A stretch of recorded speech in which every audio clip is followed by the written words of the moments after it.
آقا علیہ الصلوۃ والسلام کی سیرت مبارکہ سے اگر ہم اس کو دیکھیں، کیونکہ گزشتہ ایپیسوڈ میں بھی اس پر گفتگو ہوئی اور ضرورت ہے اس امر کی کہ اس پر اور گفتگو کی جائے، تو دیکھیں آقا علیہ الصلوۃ والسلام کی سیرت مبارکہ ہمیں بتاتی ہے، آپ کا سوال تھا کہ کتنا حوصلہ اور برداشت ہونے چاہیے۔ اگر ہم سیرت رسول صلی اللہ علیہ وآلہ وسلم کی روشنی میں دیکھیں تو ایک داعی، ایک مبلغ کے اندر سب سے پہلی جو چیز ہے وہ صبر زیادہ ضروری ہے، اس لیے کیونکہ جب ہم کسی مشن پر نکلتے ہیں اور اگر ہم عزم استقلال کی بھی بات کریں تو ہمارے سامنے چند پوائنٹ آتے ہیں جسے ہمیں سمجھنا بہت ضروری ہے۔ اس میں پہلی چیز آتی ہے آپ کا اخلاص، کہ آپ کا اخلاص خالص آپ کی نیت کیا ہونی چاہیے، اور وہ نیت ہونی چاہیے کہ جس کام کے لیے بھی قدم بڑھ رہا ہے وہ صرف اور صرف اللہ رب العزت کی رضا کے لیے بڑھ رہا ہے۔ دیکھیے روز قیامت اللہ رب العزت کی بارگاہ میں قاری قرآن بھی جائیں گے، شہداء بھی جائیں گے، اس کے علاوہ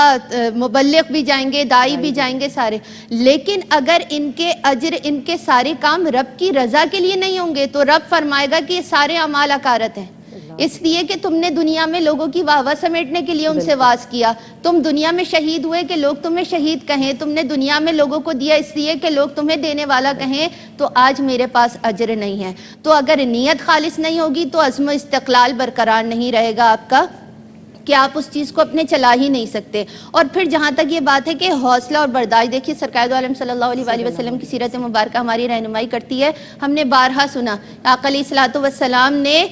جب طائف کے میدان میں دعوت کے لیے آقا علیہ الصلوۃ والسلام تشریف لے گئے تو وہاں کے لوگوں نے کیا حال کیا، لیکن آقا علیہ الصلوۃ والسلام نے ان کے لیے بد دعا نہیں فرمائی بلکہ ان کے لیے رحمت کی ہی دعا فرمائی کہ اللہ رب العزت یہ نہیں تو ان کی آنے والی نسلوں میں لوگ پیدا کرے گا جو اس دین کو قبول، اور پھر ایسے ہی ہوا۔ لیکن آقا علیہ الصلوۃ والسلام کی دیکھیں حکمت کیا تھی کہ وہ 40 سال کا ایک ٹائم پیریڈ تھا جس میں آقا علیہ الصلوۃ والسلام کو لوگوں نے صادق اور امین مانا، آپ کو بتایا، آپ کو لوگوں نے یہ جانا، آپ کو لوگوں کو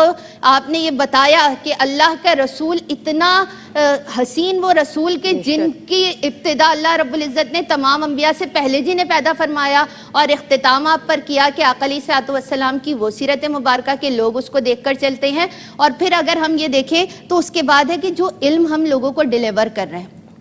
اس علم پر عمل ضروری ہے۔ اگر ہم کسی کو ویسے ہی بیٹھ کر کوئی نصیحت کر رہے ہیں اور اس بتائے جا رہے ہیں لیکن ہمارے اپنے اندر وہ عمل ہی موجود نہیں ہے تو وہ تو جب تک عمل نہیں ہوگا تو سامنے سننے والا بھی اس دلیل کے ساتھ آپ کو مانے گا ہی نہیں۔ اور پھر جو آپ کا علم ہے اس پر عمل کے ساتھ استقامت ضروری ہے کہ آپ جو عمل کر رہے ہیں اس پر ڈٹ جائیں۔ دیکھیے جب ہم اپنا ہر قدم اللہ اور اس کے حبیب کی رضا کے لیے اٹھاتے ہیں تو پھر ہمیں مایوسی کا تو شکار ہی نہیں ہونا۔ تو حوصلہ اور برداشت میں یہ بات لازمی آتی ہے کہ آپ کو مایوس نہیں ہونا، اور بندہ کب مایوس نہیں ہوتا جب وہ ہر عمل رب کی رضا کے لیے کر رہا ہوتا ہے۔ اگر وہ لوگوں کو دکھانے کے لیے کرتا ہے تو پھر وہ مایوسی کو ضرور سمیٹتا ہے کیونکہ اس کا یہ عمل ہوتا ہے کہ لوگ وہ ایکسپیکٹ تو لوگوں سے کر رہا ہوتا ہے، جبکہ ایکسپیکٹیشن اگر رب تبارک و تعالیٰ کی بارگاہ سے کی جائے تو وہ تو بدرجہ اولا بلکہ ہر حال میں ضروری ہے وہ چیز کہ رب کے علاوہ تو آپ کسی کو اس سے بھی ایکسپیکٹیشن نہیں کر سکتے کیونکہ بندہ کسی بھی چیز کا بدلہ نہیں دے سکتا۔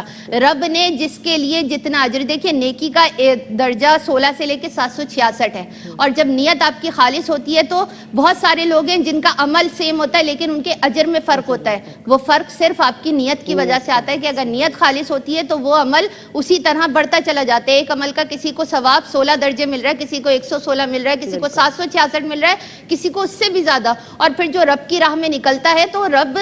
کی راہ میں نکلنے والا ایسا ہے کہ اگر اس پر کوئی مصیبت بھی آتی ہے تو اللہ رب العزت روز قیامت اس کی وہ برداشت کو، اس میں سے جو اس کی تکلیفیں یا اس کے جو گناہ ہیں ان کو معاف کر دیا کرتا ہے کیونکہ وہ رب کی بارگاہ سے اس اجر کو مانگ رہا ہوتا ہے کہ میں نے رب کی رضا کے لیے۔ اور پھر اللہ رب العزت کسی کے بھی ایمان سے زیادہ اس پر بوجھ نہیں ڈالتا۔ آقا علیہ الصلوۃ والسلام سے حدیث مبارکہ کا مفہوم ہے کہ عرضی پیش کی گئی یا رسول اللہ صلی اللہ علیہ وآلہ وسلم سب سے زیادہ مصائب کس پر آئے، تو آقا علیہ الصلوۃ والسلام نے فرمایا کہ سب سے زیادہ مصائب انبیاء پر آئے، اور انبیاء کے بعد جو ان کے بعد تھے درجہ بدرجہ مقام چلا، تو جس کا جس حساب سے ایمان کا لیول ہوتا ہے اس کا درجہ اسی حساب سے مصائب کے طور پر بھی آتا ہے کہ اللہ رب العزت جب کسی سے محبت کرتا ہے تو اسے مشکلات میں گھیرتا ہے، اس کی مصیبتیں بڑھتی ہیں تو وہ کتنا ثابت قدم رہتا ہے یہ پتہ اس وقت چلتا ہے کہ جب وہ راہ حق میں بڑھ رہا ہے تو وہ اجر کا طلبگار صرف رب تبارک و تعالیٰ کی بارگاہ میں رکھتا ہے اپنے اجر کو کہ رب ہی دے گا،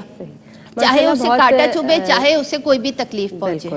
سعدیہ آپ نے بتایا کہ جس طرح یعنی کہ جب ہم دعوت تبلیغ کے لیے نکلیں تو ہمارا انداز وہی ہونا چاہیے جو ہمارے نبی کریم صلی اللہ علیہ وآلہ وسلم نے ہمیں سکھایا ہے.